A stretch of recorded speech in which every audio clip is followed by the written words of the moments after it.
Next sir trends of the examination అన్నారు. ఆ trends ఎందుకు చదువుకోవాలి మనము, ఇది మెయిన్ ఇంపార్టెంట్. ఎందుకంటే ఫస్ట్ ఒక ట్రెండ్ చూసాం, ఏంటిది అది, నోటిఫికేషన్ ఎప్పుడు జరుగుతుంది అండ్ నోటిఫికేషన్ నుంచి ఎగ్జామ్ ఎప్పుడు జరుగుతుంది, రిజల్ట్ ఎప్పుడు ఇస్తారు, ఈ ట్రెండ్ తెలిసినప్పుడు మనం ప్లానింగ్ చేసుకోవచ్చా. So it will be useful for effective planning and time management. ఈ రెండు కూడా మీకు దొరుకుతాయి ట్రెండ్స్ చూసినప్పుడు.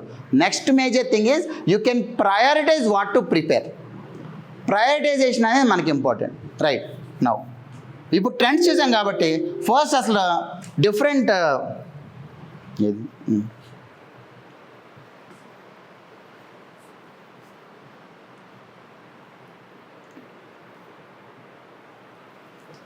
One second.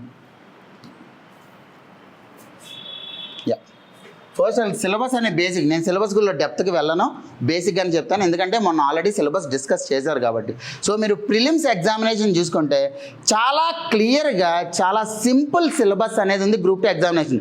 Beat prelims examination, beat mains examination, entire Andhra Pradesh, Telangana, AP group 1, Telangana group 1, AP group 2, Telangana group 2 అన్నిట్లో కల్లా the best model of examination ఎక్కడన్నా ఉంది అంటే అది ఆంధ్రప్రదేశ్ గ్రూప్ 2 ఎగ్జామినేషన్ మాత్రమే, where there is no repetition, the syllabus is two precise, చాలా precise syllabus ఉంది మీకు.